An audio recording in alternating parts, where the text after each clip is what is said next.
자, 여러분 시작하겠습니다. 오늘은 우리 수업 제12주입니다. 이번 주는 지구환경정치학이라는 분야에 대해서 소개를 하겠습니다. 자, 이 지구환경정치학이라는 걸 알기 위해서는 우선 환경정치라는 게 뭔지를 알아야 되고요. 그 전에 정치라는 것이 무엇인지를 정의해야 합니다. 정치를 한번 정의를 해볼게요. 제가 어, 스스로가 정의해 본 것입니다. 정치란 권력이나 이익 등 뭔가 가치 있는 것을 둘러싸고 다양한 행위자들이 전개하는 다양한 종류의 상호작용을 의미합니다. 그러니까 정치는 선거나 이런 투표 행위 같은 것에만 국한되는 것이 아니고 또 의회에서만 작동하는 그런 행위가 아니고 우리 일상생활에서 사람들 간에 발생하는 모든 상호작용을 정치라고 보는 것입니다. 저는 왜냐하면 우리의 상호작용은 뭔가 가치 있는 것을 둘러싸고 그 관계가 설정이 되기 때문입니다. 그래서 우리 예를 들면 가족 간에도 마찬가지고요. 사회에서도 그렇고 어떤 사람과 어떤 사람이 만났을 때는 반드시 어떤 이해관계가 결합되게 되어 있습니다. 그런데 그러한 이해관계가 결합되어 있을 때 누군가가 그 이해관계를 어떻게 조정할지를 결정을 해야 됩니다.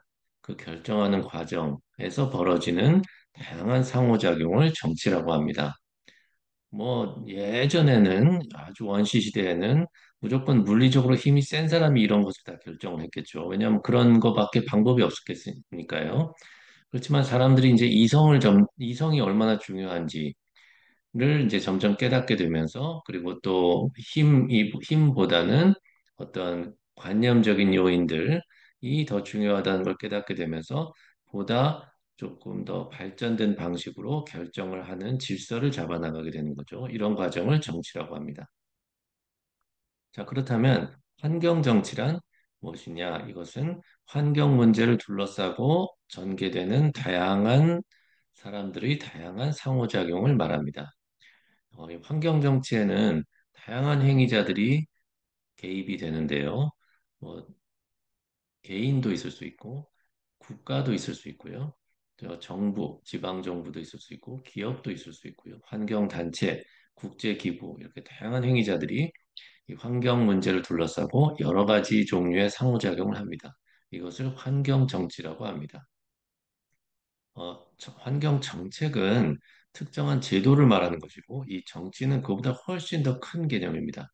다양한 종류의 상호작용, 예를 들면 좀 평화로운 상호작용도 있을 수 있고, 조금 더 폭력적인 상호작용도 있을 수 있고요.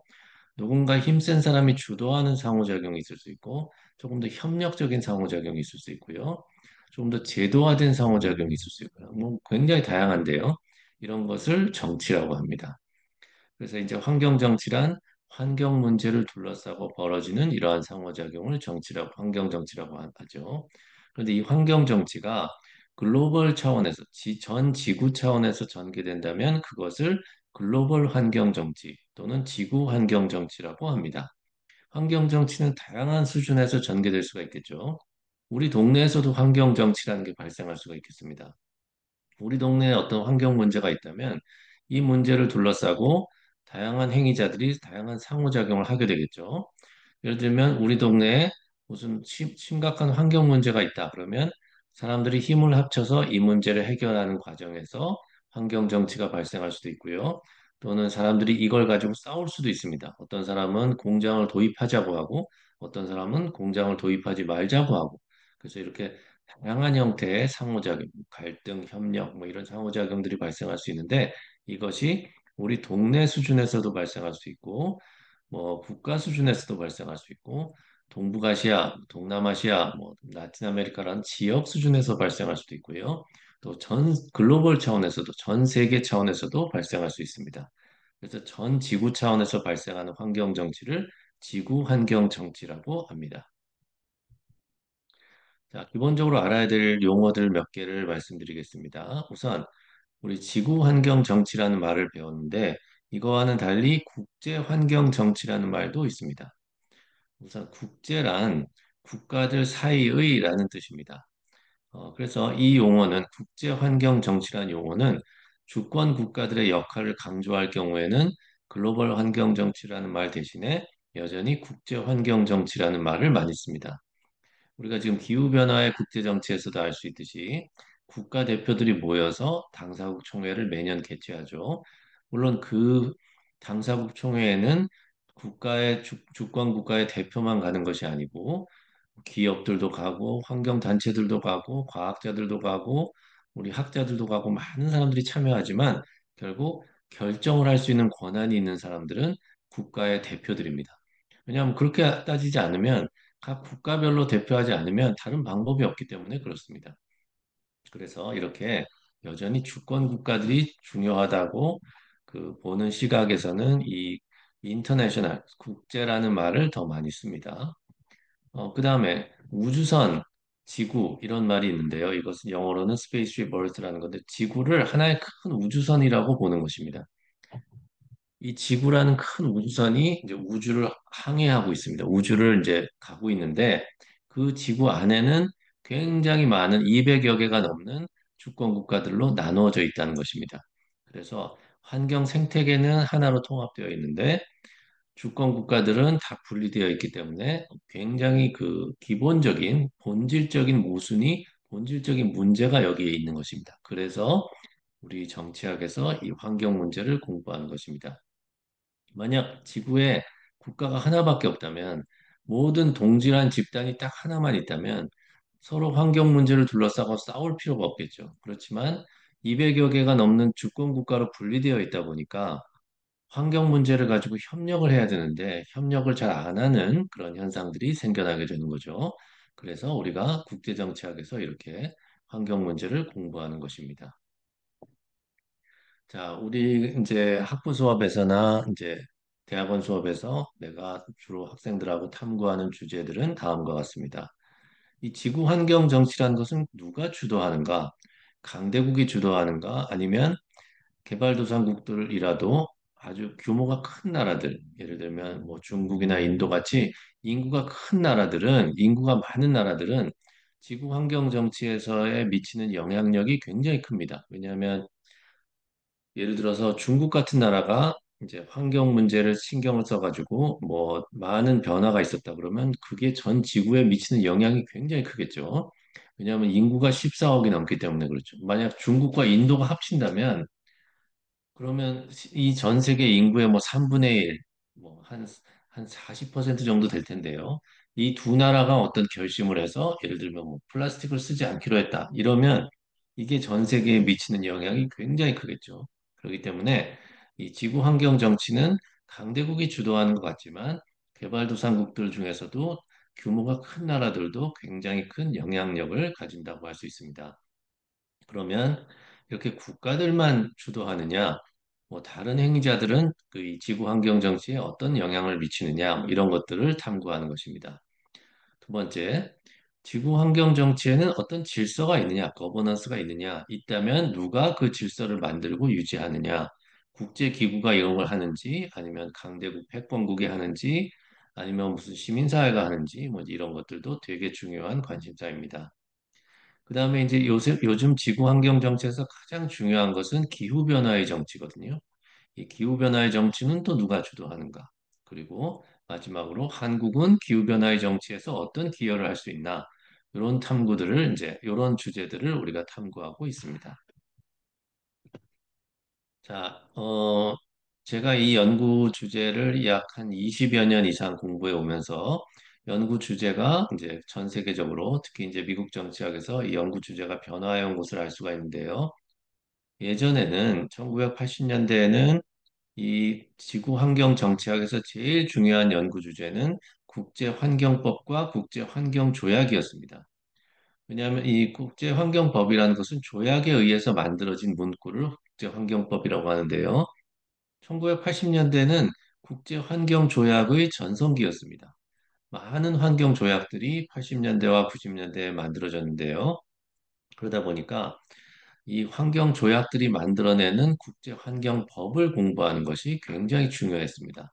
그 당시에는 이 국제환경법이 잘 지켜질 수 있고 이게 굉장히 중요한 역할을 할 것이라는 어떤 믿음이 있었습니다. 기대가 있었습니다.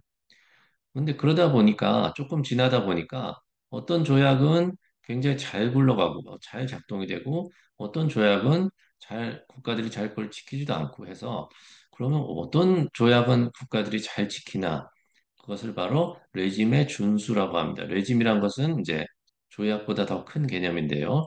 어떤 조약들을 국가들이 잘 준수하느냐, 뭐 이런 문제, 그다음에 어떤 조약들이 더 효과적이냐, 이런 문제를 굉장히 많이 연구했습니다. 2000년대까지만 해도 이 레짐의 준수, 이 조약의 효과성 이런 문제들은 굉장히 중요한 연구 주제였습니다. 그렇지만 지금은 이런 문제에 대해서 별로 연구하지 않습니다. 왜냐하면 이런 조약 중에서 가장 중요한 조약인 우리 그 유엔에서의 기후변화 조약이 사실상 실패했기 때문에 그렇습니다. 그다음에 이제 선진국과 개도국 간의 갈등이나 협력, 이것을 주로 북쪽과 남쪽의 관계라고 하죠. 지구상의 북반구에는 주로 선진국들이 있고 남반구에는 주로 개발도상국이 있기 때문에 이것을 북쪽과 남쪽의 관계라고 합니다. 이것도 굉장히 중요한 선진국이 개발도상국을 의 환경을 파괴하느냐 아니면 선진국이 개발도상국의 환경 그에 도움을 주느냐 뭐 이런 논쟁들이 있습니다. 자, 그다음에 또 중요했던 것은 다양한 행위자들의 역할입니다. 어떤 그 행위자들이 이제 지구 환경 정치에서 중요한 역할을 하느냐. 원래는 주권 국가들만 중요했는데 이제 그 뒤에 비정부 단체, 환경 단체라든지 기업이라든지 이런 그 행위자들이 다양한 역할들을 하고 있는데 이들이 주로 어떤 역할을 하고 있느냐. 뭐 이런 것도 굉장히 중요한 연구 주제입니다. 그다음에 한 지역에서 예를 들면 동북아 같은 지역에서 환경 협력이 가능한가? 뭐 이런 것도 굉장히 연구를 많이 했었습니다. 그러다가 이제 가장 최근에는 가장 중요한 행위자로서 지방 정부, 도시 또는 도시 이하의 어떤 공동체에 초점을 두고 이러한 도시 단위에서 지방 정부 단위에서 글로컬 방식으로 문제를 해결할 수 있느냐를 실험하는 글로컬 방식이라는 것은 글로벌 문제를 로컬에서 해결한다는 뜻입니다. 그래서 이런 방식의 접근이 최근에는 가장 중요한 연구 주제입니다. 이것은 오레곤 대학의 정치학과에 있는 로날드 미첼이라는 학자가 만든 그 데이터베이스입니다. 국제환경조약의 데이터베이스인데요. 이 사람은 내가 오레곤 대학에 있을 때 내 바로 앞에 연구실에 바로 앞방에 있던 아주 친했던 사람이고 이 지구환경정치 연구 분야에 있어서 굉장히 유명한 사람입니다. 이 사람이 약 2천여 개가 넘는 이 지구환경 조약들을 데이터베이스로 만들었습니다. 그래서 이것들을 체계적으로 분류를 해서 어떤 조약이 얼마나 오래 가는가, 어떤 조약이 잘 작동하는가, 뭐 이런 비교 연구를 했습니다. 그리고 조약을 처음에 그 서명했을 때, 국가들이 서명을 했을 때하고 각국이 국내에 가서 비준을 하고 그 조약이 발효될 때까지의 시간을 재가지고 어떤 조약은 빨리 발효되는가, 어떤 조약은 늦게 발효되는가, 왜 그런가, 이런 연구들을 굉장히 많이 했습니다. 저도 처음에는 이런 연구에 굉장히 관심이 많았는데 지금은 학부 수업에서는 아예 이 분야는 아예 가르치질 않습니다. 별로 중요하지 않기 때문에 그렇습니다. 어, 최근에 가장 중요한 연구 주제들을 몇 개를 말씀드리겠습니다. 다 기후변화에 관련된 주제들입니다. 우선 제일 먼저 탄소 국경 조정 제도라는 것에 대해서 말씀드리겠습니다. 이것은 지금 유럽연합에서 만들고 있는 것인데요. 한국이나 중국에서 철강이나 시멘트 같은 것을 수입을 할 때, 유럽연합이 수입을 할 때, 이 한국에서나 중국에서 만든 철강은 화석 연료를 사용해서 만들었기 때문에 유럽산 철강보다 더 가격이 싸겠죠. 그래서 유럽에서는 이러한 그 한국산, 중국산 철강을 수입을 할 때 가격이 싼데 그 싼 이유가 화석 연료를 사용했기 때문에 유럽산 철강과 한국산 철강의 차액에 해당하는 그 금액을 세금으로 내야 된다고 하는 주장입니다. 그런데 이제 이것을 그냥 세금으로 거두면 자유무역 위반이 되기 때문에 유럽에서 파는 탄소 배출권을 사게 하는 그런 조항들을 지금 만들고 있습니다. 거의 다 지금 만들었습니다. 겉으로 보면 되게 좋아 보이죠, 그죠? 우리나라나 중국에서 철강이나 시멘트를 만들 때 재생에너지를 사용하라는 것입니다. 재생에너지를 사용하지 않고 기존처럼 석탄을 사용해서 만들면 세금을 우리한테 수출할 때 세금을 물어라 이런 뜻입니다. 그렇지만 엄밀히 말하면 이것은 자유무역 협정 위반이고요. 그리고 한국산이나 중국산 제품을 차별하는 것입니다. 그래서 이제 이것은 세계무역기구의 기본적인 원칙에 위배가 되는데요. 그 위배되지 않기 위해서 다양한 방법들을 지금 만들고 있는 것입니다. 그런데 그럼에도 불구하고 이것은 명분이 있습니다. 즉, 내가 너희 물건을 차별하는 것이 아니고 너희 물건이 친환경적인 방법으로 만들어지라고 내가 유도하는 것이다. 이런 명분이 있기 때문에 우리가 이것을 거절할 수가 없습니다. 즉, 그 얘기는 뭐냐면 이런 그 재생에너지의 사용, 그다음에 탄소 중립, 기후변화에 대응 이런 것은 전 세계적인 대세가 된 지 이미 오래됐습니다. 우리나라나 중국은 여전히 재생에너지 사용 비율이 너무 낮습니다. 중국은 한국보다 훨씬 높습니다, 지금. 그럼에도 불구하고 선진국에 비해서는 중국도 아직 낮은 수준입니다. 그래서 점점 더 재생에너지의 비중을 높일 수밖에 없는데 한국 정부 같은 경우는 이것을 별로 심각하게 받아들이고 있지 않습니다. 그런데 그렇게 되면 이렇게 탄소 국경 조정 제도처럼 우리나라 상품들이 불이익을 받게 되는 것입니다. 더 중요한 것은 미국도 이러한 똑같은 그 제도를 만들고 있습니다, 지금.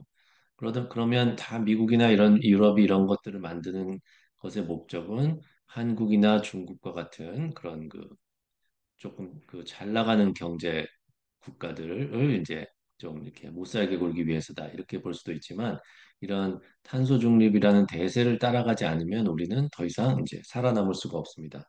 그래서 결국은 이것은 누가 지구 기후 변화 정치를 주도하는가 이 문제에 대한 하나의 해답이 구체적인 해답이 될 수가 있겠습니다. 지금 기후변화의 국제정치를 주도하고 있는 것은 내가 볼 때 유럽연합이라고 할 수가 있겠습니다.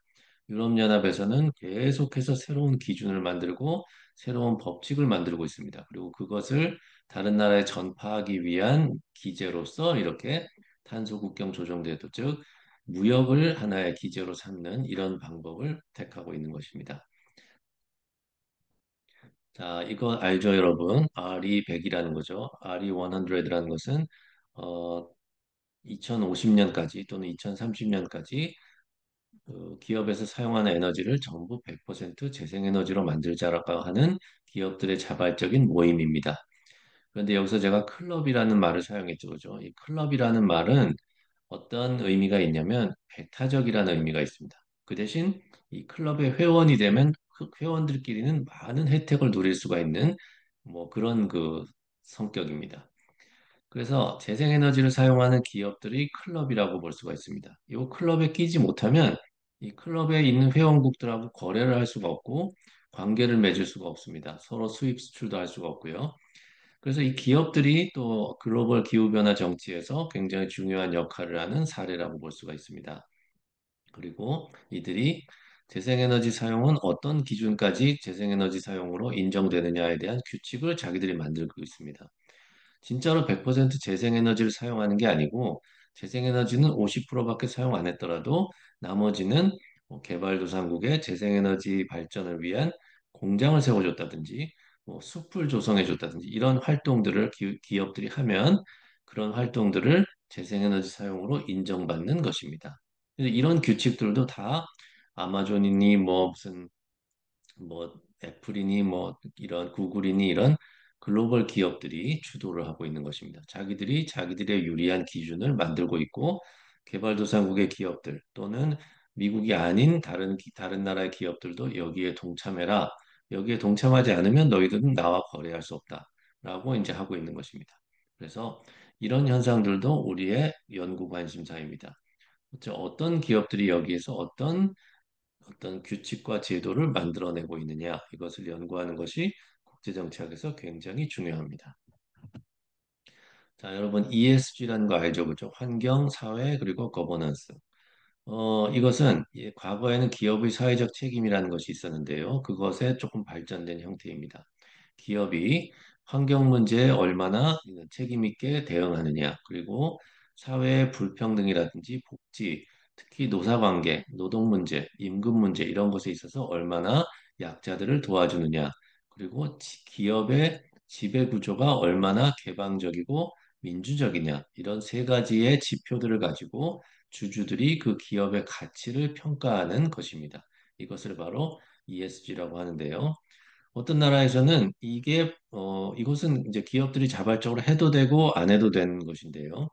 그렇지만 기업들이 이 지표들을 신경을 쓰고 이 지표들에서 어떻게 얼마만큼의 지표값을 충족시켰는지를 매년 보고서로 작성하는데요. 이 보고서를 작성하는 이유는 기업들이 시장에서 좀 더 높은 가치로 평가받기 위해서입니다. 즉, 소비자들이나 주주들이, 투자자들이 볼 때, 아, 이 기업은 환경에 신경을 많이 쓰고 있구나. 이 기업은 노사관계가 굉장히 건전하구나. 이 기업은 지배구조가 민주적이구나 할 때 더 많은 사람들이 투자를 하게 된다는 것이죠. 그래서 이것은 자발적인 기제입니다. 자발적인 그 제도로서 해도 되고 안 해도 되는 것입니다. 그런데 어떤 나라에서는 이것을 국가가 의무적으로 기업들에게 하도록 하고 있습니다. 중국이 대표적인 나라인데요. 중앙기업이라고 하는 아주 그 핵심적인 기업들에 있어서는 이, 이 ESG를 의무적으로 보고하도록 하고 있습니다. 그래서 이것도 굉장히 중요한 연구 대상이고요. 또 이것을 보고를 할 때, 보고서를 쓸 때 또 기준이 있는데 이 기준을 누가 정하느냐도 되게 중요한 국제정치적인 연구 대상입니다. 당연히 선진국의 기업들이 이걸 다 정하고 있습니다. 특히 미국의 기업들이 이 기준을 다 자기들에 맞게 정하고 있습니다. 그러면 다른 개발도상국의 기업들은 뭐 이에 대항하는 새로운 기준을 만들 수 없느냐? 새로운 기준들을 만들고 있습니다. 대표적인 주자가 바로 중국입니다. 중국에서는 중국만의 기준을 따로 가지고 있습니다. 그래서 그것들을 중국 기업에 적용을 하고 있습니다. 만약에 중국이 점점 더 세계 경제를 주도하게 되면 이제 미국 기준이 아니라 중국 기준이 보편적인 ESG 리포팅의 스탠다드가 될 수 있습니다. 그래서 이런 표준 경쟁도 굉장히 중요한 연구 주제입니다. 그리고 ESG는 기업 수준에서 연구를 할 수가 있습니다. 예를 들면 한국의 대기업의 각각의 ESG 리포트를 분석을 해서 비교를 해서 차이점이 있다면 왜 이런 차이가 나타나는가 이런 것을 비교할 수가 있겠습니다. 그다음에 아까 얘기한 대로 중국 기업의 보고 체계는 미국과 다르다고 했죠, 그죠? 그럼 어떻게 다른가, 왜 다른가 이런 것을 연구해 볼 수가 있겠습니다.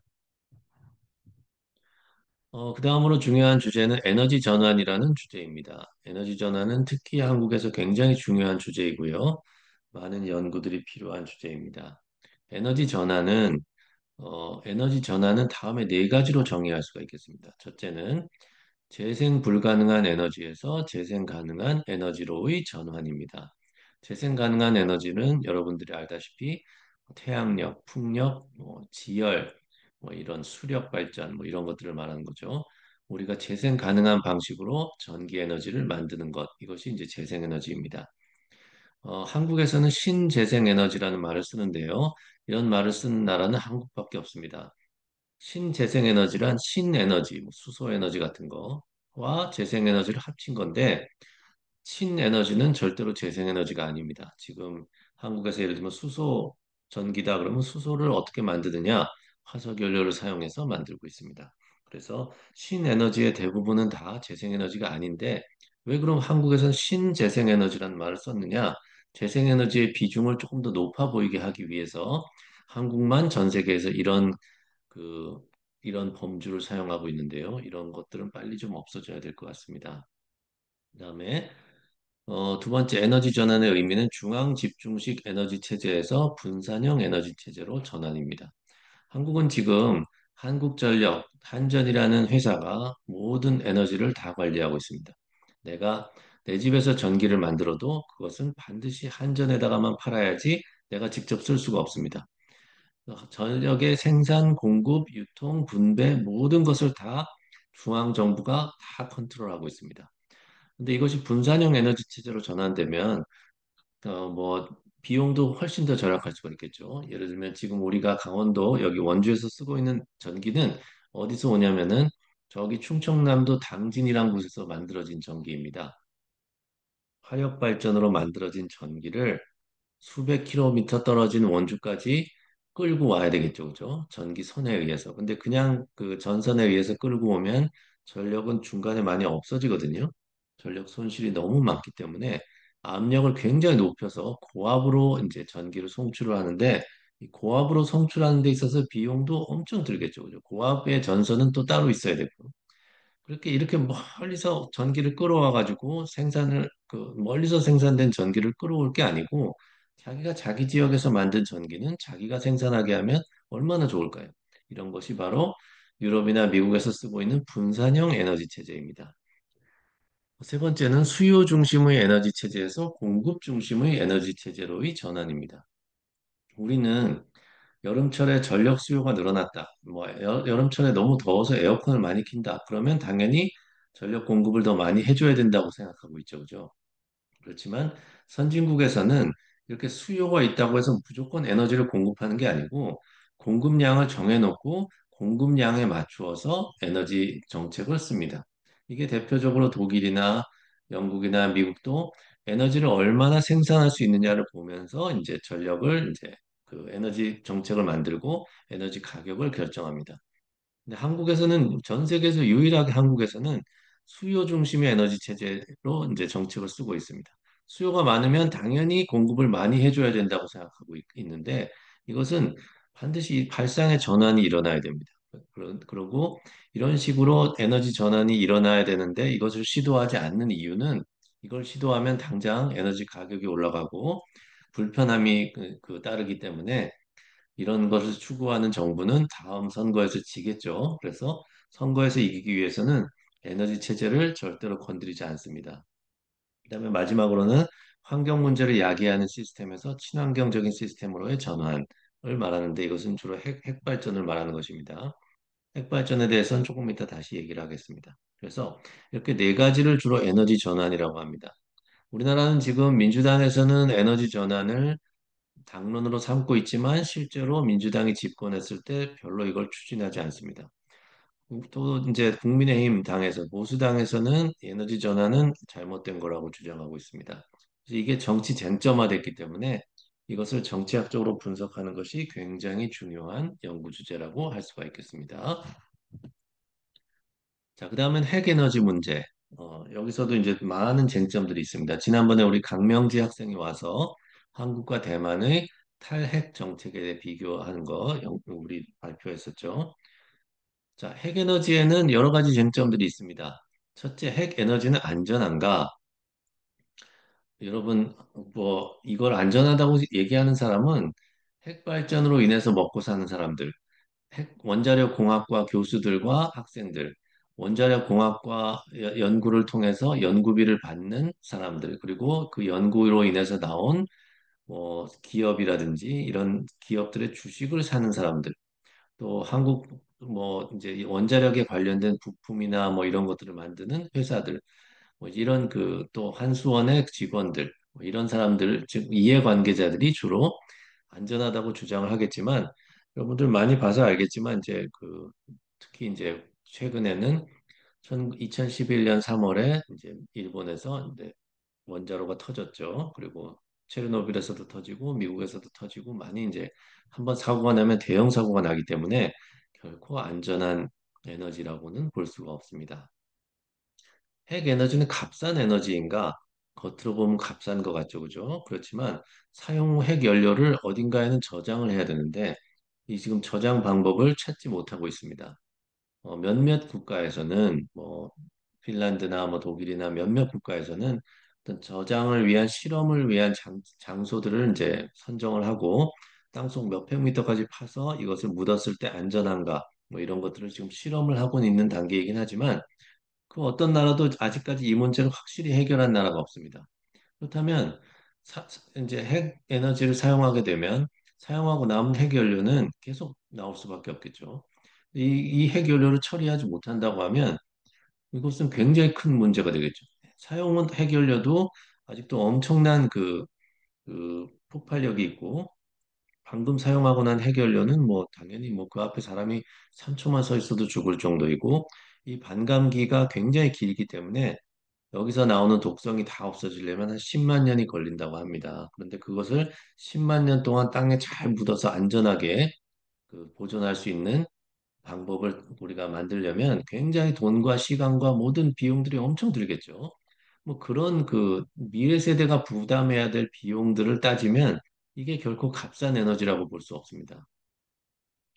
그다음에 세 번째는 핵 에너지는 지속 가능한가? 이건 같은 문제인데요. 이건 굉장히 뭐 재생 에너지처럼 지속 가능한 것 같지만 사실은 이것은 우라늄이나 플루토늄 같은 광물에 의존하고 있습니다. 이 우라늄이나 플루토늄이 핵 분열을 일으키는 그 성질을 이용해서 만드는 이 에너지이기 때문에 이것도 절대로 지속 가능하지 않습니다.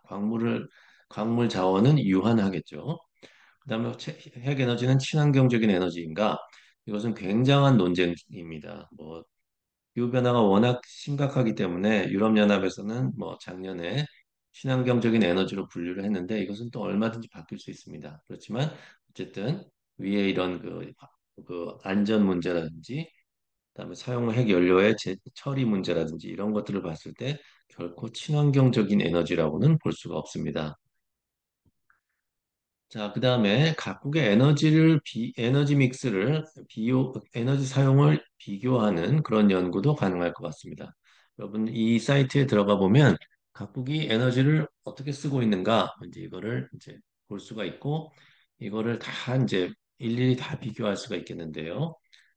이거는 한국인데요. 한국의 1990년부터 2020년까지 에너지를 생산하는데 뭐 석유를 얼마만큼 썼고, 그다음에 뭐를 몇 퍼센트 썼고, 뭐를 몇 퍼센트 썼고 이것을 알 수가 있겠죠, 그죠? 전반적으로 아직도 석탄, 석유, 천연가스 뭐 이런 거 비중이 굉장히 높죠. 이것을 다른 나라하고 비교를 해서 차이가 나면 왜 그런가? 뭐 이런 거를 여러분들이 연구 문제로 던져볼 수 있을 것입니다. 그다음에 이것도 굉장히 최근에 중요한 연구 주제입니다. 과거에는 행위자들이 이제 단독 행위자들이 많았는데 행위자들이 점차로 네트워크로 이제 바뀌고 있습니다. 예를 들면 그린피스라는 이제 환경 단체가 있었는데요. 지금은 그린피스 인터내셔널이라고 해서 전 세계 규모의 그린피스가 전 세계의 다양한 챕터들을 가지고 있습니다. 네트워크형 행위자로 바뀌는 거죠. 마찬가지로 다른 지금 여기에 내가 표시한 여기에 얘기한 많은 환경 단체들이 있는데요. 이 환경 단체들이 다 연대를 하거나 좀 전 세계적으로 확산되고 있고요. 이와는 달리 새로운 형태의 행위자들이 나타나고 있는데요. 오른쪽에 있는 것들이 다 네트워크형 행위자들입니다. 주로 도시 네트워크들인데 도시들이 협력해서 기후변화에 대응하고 환경 문제를 해결하는 데 서로 연대하는 그런 네트워크입니다. 그래서 이런 네트워크형 행위자들은 기존의 행위자들에 비해서 과연 더 효과적이냐, 과연 더 일을 잘하느냐, 만약에 그렇지 않다고 한다면 그건 굉장히 좋은 논문 주제가 될 수가 있겠습니다. 네트워크형 행위자라고 해서 굉장히 뭐 정보도 더 교환하고 공유의 비극 문제도 줄일 수 있고 집합행동의 딜레마를 해결할 수 있는 것 같았는데 실제로 보니까 안 그렇더라 라는 연구를 한다면 여러분들 굉장히 좋은 연구 주제가 될 수가 있겠습니다. 자, 그다음에 국제 규범의 전파, 뭐 이것도 환경 규범이라는 것은 이제 누가 만드느냐, 누가 전파하느냐, 뭐 이런 문제인데요. 우선 규범이란 게 무엇인지를 알아야 됩니다. 규범이란 것은 어떤 법이나 뭐 이런 규칙이 아니고 도덕적인 당위를 말하는 것입니다. 예를 들면 우리 버스에서 이렇게 앉아서 있는데 버스 안에나 기차 안에 있는데 지하철 안에 있는데 어떤 노인이 이제 할머니가 버스에 타면 우리가 자리를 양보를 해드리죠, 그죠? 우리가 노인이 타면 자리를 양보해 줘야 된다라고 하는 법은 없습니다, 우리나라에. 그렇지만 법이 없는데도 사람들이 스스로가 다 갑자기 일어나서 자리를 양보해 주죠. 왜 그러냐면 그것이 우리 사회를 지배하고 있는 규범이기 때문입니다. 도덕이기 때문에. 당연히 양보를 해야지라고 하는 관념이 지배적으로 있기 때문입니다. 그것을 규범이라고 합니다. 환경 규범은 당연히 환경을 보존을 해야지. 당연히 쓰레기를 버리면 안 되지. 당연히 플라스틱을 사용하지 말아야지. 당연히 분리수거를 해야지. 당연히 이산화탄소 배출을 줄여야지 하는 이제 관념입니다. 이런 규범은 누가 만들고 누가 어디서 어디로 확산이 되는가? 선진국이 만들고 개발도상국으로 확산이 될 경우에 왜 어떤 나라에서는 이것을 더 잘 받아들이느냐, 뭐 이런 것들이 중요한 연구 주제입니다. 그 다음에 개발도상국에서는 이것에 대항하는 규범을 만들 수가 있는데 이런 대항 규범은 어떻게 만들어내는가? 중국은 새로운 규범을 만들어낼 수 있는가? 뭐 이제 이런 것들이 되게 중요한 연구 주제입니다. 아직까지는 중국이 그렇게 매력적이지는 못한 그 대항 세력입니다. 뭐 미국은 되게 나쁜 짓을 많이 하고 있는데 그렇다고 해서 중국이 굉장히 매력적이고 모범적이고 되게 우리가 멋있는 대안이냐? 아직까지 중국은 그 정도는 아닙니다. 그래서 과연 중국이 서구나 유럽이나 미국에서 얘기하고 있는 환경 규범에 대항하는 새로운 형태의 환경 규범을 만들 수 있느냐? 이것은 아직까지는 좀 이른 문제라고 할 수가 있겠습니다. 자, 근데 이 규범이나 이런 그 어떤 아이디어, 즉 관념적인 요인들을 여러분들이 공부할 때는 반드시 이익, 그다음에 관념, 그리고 제도 이것들과 이제 의 관련성을 반드시 고려해야 됩니다. 이것은 영원한 우리가 풀기 힘든 숙제인데 여기서 제일 중요한 것은 여러분들이 이 고리 세 개의 고리 중에서 하나만을 선택을 해야 됩니다. 그저께 우리 지난번에 발표했던 그 에나 그 학생이 발표했던 그 중동 국가들의 그 개발협력 이것이 개발협력위원회 때 국가들하고 뭐가 다른지를 막 발표를 했었는데요. 그 학생이 발표한 것 중에서도 이제 이 규범이 과연 어떻게 어디서 나오느냐 뭐 이런 그 것들이 이제 있었는데 거기 발표에서는 없었지만 어저께 나하고 얘기하다가 이제 관심사를 얘기를 했는데 만약에 사우디아라비아가 하는 국제개발협력은 서구 유럽 국가들이 하는 국제개발 협력과 다른 규범에 기초하고 있다. 예를 들면 사우디아라비아의 국제개발 협력은 사우디아라비아 사람들이 가지고 있는 어떤 독특한 이슬람 종교에 기반을 하고 종교적인 어떤 교리에 기반을 하고 있다. 또는 어떤 종교에서 바탕을 둔 문화적인 특성에 기반을 두고 있다. 예를 들면 이슬람에서는 불쌍한 사람을 도와주라고 했다. 이러한 규범에 기초하고 있다. 이러면 그러면 사우디아라비아가 하는 국제개발 협력 사업이 다른 규범에 의해서 기초하고 있다는 것을 증명을 해야 됩니다. 그렇다면 사우디 국가가 얘기하는 국제개발 협력에 있어서의 어떤 선언 또는 정부의 발표문, 정부의 입장문들을 분석해서 그 서술에서 이런 이슬람 원리에 기초한 어떤 문구들이 있는지를 확인을 해야 되고 반대로 뭐 유럽 국가들의 그 국제협력 원조 기관에서 발행하는 책이나 뭐 연구 논문들을 다 분석을 해서 이 사람들은 다른 규범에 기초하고 있고 이슬람 국가들은 다른 규범에 기초하고 있다. 이런 것들을 밝혀내는 것이 굉장히 중요한 연구입니다. 그런데 그렇다면 이러한 규범의 차이는 왜 오는가? 왜 이러한 규범의 차이를 강조하는가? 이것은 이익 때문에 그럴 수 있습니다. 국가의 이익 또는 어떤 정권의 이익 또는 국내 정치적인 목적 뭐 이런 것들하고 관련되어 있다고 볼 수가 있고요. 또 이것이 제도에 영향을 미칠 수가 있겠습니다. 예를 들어서 사우디아라비아의 그 국제개발 협력은 뭐 그랜트 그러니까 그 차관이 아닌 무상 원조의 비중이 서구보다 높다든지 뭐 이런 어떤 제도의 특성의 차이를 가져올 수가 있겠습니다. 그래서 관념과 이익과 제도 간의 관계는 굉장히 여러분들이 풀기 힘든 숙제인데요. 이것을 푸는 가장 간단한 방법은 이 중에 한 고리에만 집중을 하면 됩니다. 되게 간단한 방법이죠, 그죠? 한 고리에만 집중을 한다고 해서 누가 뭐라 그럴 사람 아무도 없습니다.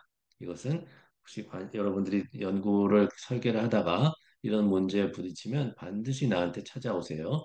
내가 아주 쉽게 해결해 줄 수가 있겠습니다.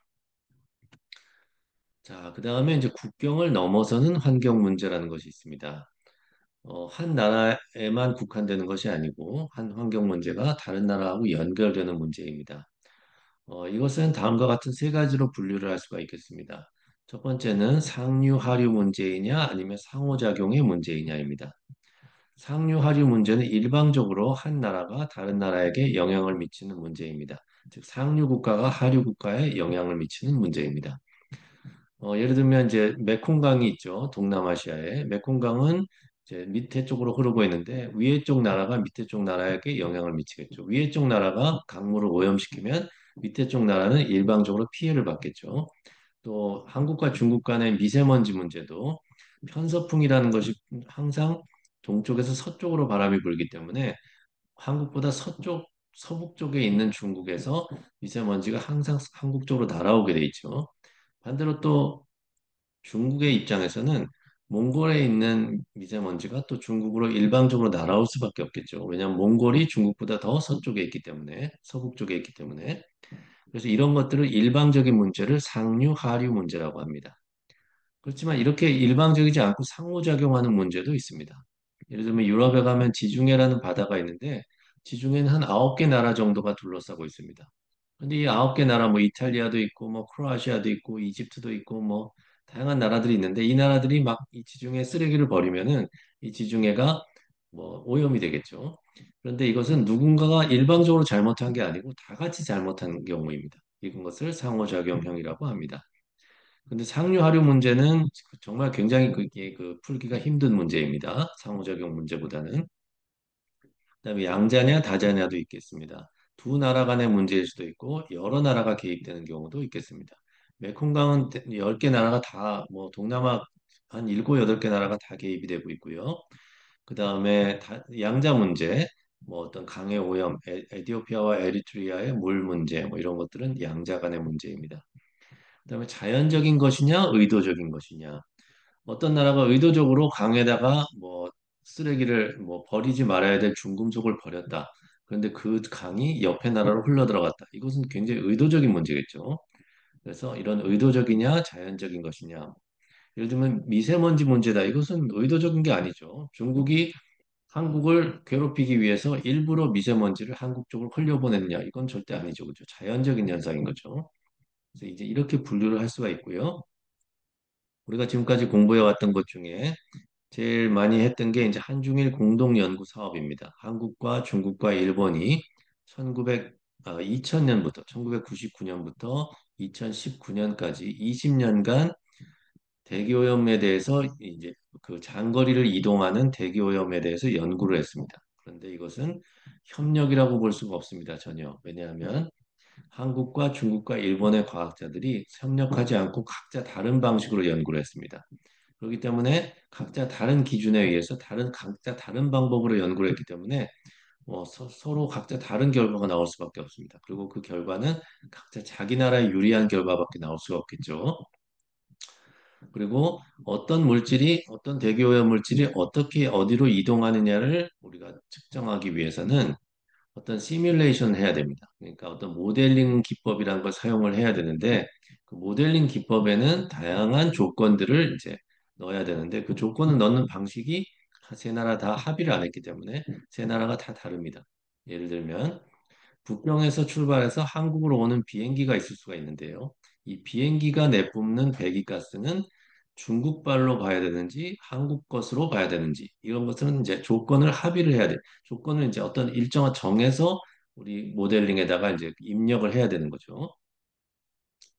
중국에서 오는 비행기 중에서 한국 국적의 비행기는 어떻게 할 거고 중국 국적의 비행기는 어떻게 할 건가? 이걸 또 다르게 볼 건가? 이것도 정해야 되겠죠. 그다음에 북한에서 오는 대기오염 물질은 이것은 누구 걸로 볼 것인가? 뭐 이것도 칠 것인가 말 것, 이 포함을 할 것인가 말 것인가? 이것도 다 정해야 되는데 이런 기준값을 정하는 조건들을 다 다르게 준 거죠. 왜냐하면 합의를 안 했으니까. 그래서 한중일 공동연구 사업은 대표적인 실패작이라고 볼 수가 있겠습니다. 그다음에 동남아의 연무 문제, 이것도 굉장히 중요하죠. 아직까지 해결되지 못했습니다. 이 연무 문제가 발생하는 이유는 그 팜나무를 재배하기 때문입니다. 팜 기름이라는 것이 있는데, 팜 오일이라는 것이 있는데, 전 세계 팜 오일의 한 80%가 동남아시아, 즉 인도네시아와 말레이시아에서 생산이 됩니다. 팜 오일은 우리가 뭐 각종 가공식품들을 만드는 데는 모두가 다 들어갑니다. 라면, 뭐 과자, 피자, 뭐 우유, 뭐 유제품 모든 것을 만드는 데는 팜 오일이 들어가는데요. 이 팜나무를 재배하기 위해서는 기존의 열대우림들을 다 이제 나무를 베어버리고 거기다가 팜나무를 심어야 됩니다. 열대우림을 가지고 있어봐야 돈이 안 되는데 그 나무들을 다 베어버리고 거기다가 팜나무를 심으면 팜은 굉장히 열매가 빠른 속도로 자라기 때문에 금방 땅 주인들이 돈을 벌 수가 있습니다. 팜을 이제 팔아서. 그런데 팜나무를 재배하기 위해서 기존에 있는 나무들을 베어야 되는데 그 넓은 곳의 나무를 다 베는 데는 돈과 시간이 너무 많이 들기 때문에 이 사람들이 이것을 그냥 다 태워버립니다. 산불을 해서. 그때 나는 연기가 뭐 이것도 편서풍이기 때문에 또 이것도 서쪽에서 동쪽으로 봅니다. 그렇기 때문에 이제 인도네시아에서 보는 이런 먼지, 이 그 연무가 말레이시아에 영향을 미치고 태국에 영향을 미치고 싱가포르에 영향을 미칩니다. 사실 말레이시아 자체에서 발생하는 연무도 말레이시아 국내에 영향을 미치기도 하고요.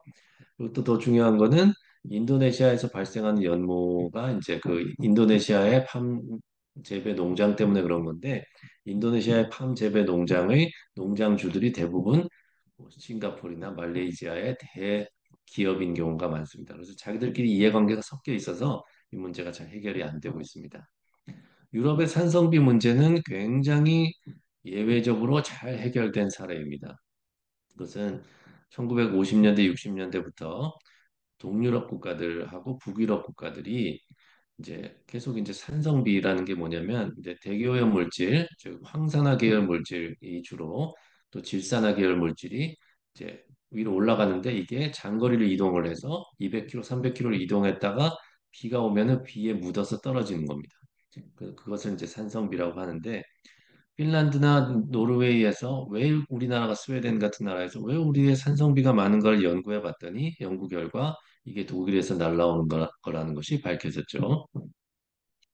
그래서 이것들은 굉장히 많은 협력을 통해서 오랜 기간의 협력을 통해서 가해국인 독일이나 프랑스나 영국에서 많은 보상을 해주는 협약을 맺었어요. 그래서 이 그 피해국인 소련, 당시에 러시아, 소련이죠. 소련과 동유럽 국가들, 폴란드나 이런 나라들, 그다음에 북유럽 국가들이 많은 보상을 받았습니다.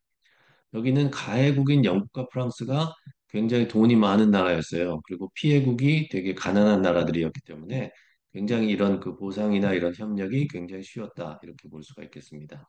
아무튼 이렇게 국경을 넘는 환경 문제도 되게 중요한 연구 주제입니다. 자, 그다음에 더 중요한 것은 각국의 탄소 중립 정책과 전략이 어떻게 차이가 나느냐를 비교하는 것입니다.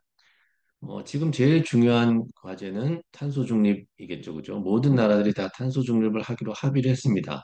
대부분의 나라들은 2050년까지 탄소 중립을 달성하겠다고 했고요. 어떤 나라들은 2045년까지 하겠다고 했습니다. 탄소 중립이라는 것은 탄소 배출량을 절대량을 0으로 만든다는 것이 아니고요. 탄소의 배출과 흡수량의 그 차이를 제로로 만들겠다. 즉, 넷 제로의 개념입니다. 그래서 많은 나라들이 탄소 배출량을 줄이지는 않고 흡수원을 늘리려고 하는 그런 그 좀 잘못된 그런 선택을 하는 경우가 되게 많습니다. 현실적으로 우리나라도 많이 그렇게 하고 있습니다. 그래서 탄소 중립은 과거 교토의 정서보다 훨씬 후퇴한 전략입니다. 그렇지만 이것조차도 어떤 나라는 나는 2060년까지 하겠다. 나는 2070년까지 하겠다 해서 2060 클럽이 생겼고 2070 클럽이 생겼죠. 중국 같은 나라 2060, 인도 같은 나라는 2070 뭐 이렇게 얘기를 하고 있습니다. 모든 나라가 2050년까지 탄소 중립을 달성을 해도 원래 그 IPCC 보고서에서 얘기한 지구의 그 기온의 상승폭을 1.5도씨 이하로 낮추는 것, 이 목표에 도달할 수 없다는 것이 지금 결론입니다. 모든 나라가 200개 나라가 다 약속을 2050년까지 탄소 중립을 해도 안 되는데 대부분의 나라들은 다 2050년보다는 개발도상국은 다 2060년에 70년을 목표로 삼고 있고 뭐 인도 같은 나라는 그것도 2070년도 선진국들이 우리한테 이러이러한 것들을 해준다는 조건 하에서 우리가 한번 고려해 보겠다. 지금 이렇게 나오고 있습니다. 그래서 탄소 중립에 관한 이런 각국의 정책이 어떻게 해서 다른가, 왜 다른가를 이제 연구하는 것이 되게 중요한 주제입니다. 그러기 위해서는 우선 파리 협정이 처음에 맺어졌을 때 이 파리 협정의 최초로 국가 결정 기여라는 것이 있습니다. 우리나라는 앞으로 5년간 이렇게 이렇게 탄소를 줄이겠다. 이렇게 이렇게 탄소 중립을 만들어 가겠다라고 하는 계획문이 있는데 이 계획 제출문을 비교하는 것도 되게 중요합니다. 그리고 탄소 중립 정책과 국내 정치와의 관계도 중요합니다. 대표적으로 미국 트럼프 행정부 때는 탄소 중립은 뭐 신경도 쓰지 않았죠. 그러다가 정권이 바뀌니까 또뭐 민주당이 정권을 잡게 돼서 탄소 중립 정책을 굉장히 진보적으로 추구할 줄 알았는데 그래도 별로 이게 달라진 게 없더라. 그러면 이게 왜 민주당 정부에서 탄소 중립 정책이 왜 안 달라지느냐? 뭐 이런 것들을 연구할 수가 있겠습니다. 그다음에 자연 기반 해법이라는 것은 아까 얘기한 대로 흡수원을 늘리는 것입니다. 그러니까 숲을 조성한다든지 갯벌을 해서 뭐 흡수 뭐를 하게 한다든지 뭐 또 바다도 흡수합니다. 그리고 같은 나무라도 수종에 따라서 어떤 나무는 탄소를 더 많이 흡수하고요. 또 젊은 나무일수록 탄소를 더 많이 흡수합니다. 그래서 나무들을 뭐 새로운 것으로 교체를 한다든지 뭐 이런 흡수원을 늘리는 것에 그 국가들이 많은 그 투자를 하고 있는데요. 이것은 왜 그러냐면 자기들이 원래 줄여야 될 뭐 이산화탄소나 뭐 이런 배출가스를 줄이지 않기 위해서입니다. 그러니까 굉장히 나쁜 그 일을 하고 있는 거죠. 그렇지만 모든 선진국이나 개발도상국 할 거 없이 지금은 흡수원을 늘리는 데 굉장히 집중을 하고 있고 우리나라도 그러고 있습니다. 그래서 이 자연 기반 해법이라는 것이 굉장히 중요한 연구 주제가 되었습니다. 지난번 재작년에 열렸던 그 기후변화협약 당사국 총회는 영국의 글래스고에서 열렸는데요. 이것은 아예 그 네이처 베이스드 뭐 캅이다. 네이처 캅이다. 캅이라는 게 이제 그 당사국 총회를 말하는 것인데요. 그렇게 별명이 붙일 정도로 나라들이 탄소를 줄일 생각은 안 하고 다 이 어떻게 하면 흡수원을 늘릴 것이냐 이것만 이제 얘기를 관심을 가졌던 거죠. 그다음에 이 중앙아프리카 그 포리스트 이니셔티브 이것은 이제 이 이러한 그 흡수원을 늘리려고 하는 선진국의 그 어떤 노력이 개발도상국에게 실제로 도움이 돼야 되는데 오히려 개발도상국의 생태계를 파괴할 수가 있겠죠.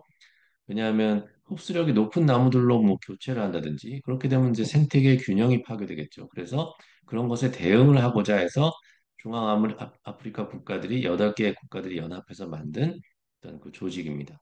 이 조직에 이제 한국도 들어가 있는데요. 투자자로 어떻게 이제 작동을 하는지 뭐 선진국과 개도국 간의 관계는 어떤지 이런 것들도 되게 중요한 연구 주제입니다. 그다음에 그린 뉴딜, 뭐 그린 일자리, 뭐 녹색 일자리들은 누가 만드느냐, 뭐 이런 것들도 되게 많은 연구가 되고 있고요. 그다음에 기후변화 관련 인식조사, 뭐 이런 것도 되게 중요하죠. 여러분들 미국의 피우라고 하는 되게 유명한 설문조사 기관이 있죠. 여기에 보면은 뭐 미국의 그 성인들 중에서 젊은 층이 뭐 기성세대, 노년층보다 더뭐 어떤 그 기후 변화에 대해서 진보적인 의견을 가지고 있다. 연령대별로 다르다. 뭐 이제 또 공화당을 지지하느냐, 민주당을 지지하느냐에 따라서 이제 이 화석 연료를 페이즈 아웃, 그러니까 화석 연료를 이제 금지시키는, 중단시키는 것에 대해서 어떤 의견을 가지고 있느냐, 뭐 이런 것들을 살펴볼 수가 있겠고, 여러분들도 설문조사를 직접 해서 연구를 할 수가 있겠습니다. 자, 결론적으로 보면 처음에는 이제 국제 체제 수준에서 국제 환경법, 뭐 국제법 이런 연구를 많이 했는데 그러다가 혹시 국제 체제에서 안 되니까 지역에서 뭔가 좀 협력을 할 수 있지 않을까? 동북아시아 환경 협력은 가능하지 않을까? 이런 연구를 2000년대 많이 했었는데 이것도 이제 아무 가능하지도 않죠. 이러다 보니까 이제 국가로 내려왔다가 국가 이하 단위로 내려갔다가 도시로 내려갔다가 이제 우리 동네로 내려가고 있는 이렇게 분석 수준이 점점점 낮아지고 있는 그런 현상을 볼 수가 있겠습니다. 그만큼 환경을 둘러싼 국가 간의 협력이 매우 어렵다는 것입니다. 현실적으로 되고 있는 게 별로 없습니다. 그리고 기후변화가 결정적으로 실패한 협약입니다. 이것은 성공인 것으로 굉장히 많은 사람들이 얘기하고 있지만 사실은 파리 협정은 교토 의정서의 사망 선고나 마찬가지라고 제가 많은 그런 그 책에서도 많이 썼고요. 그런 주장을 하고 있습니다.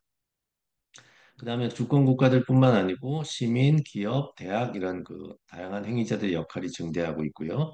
그다음에 탑다운보다는 아래로부터의 실천이 더욱 중요한 그 대세라고 볼 수가 있겠습니다. 자, 오늘 수업은 여기서 마치겠습니다.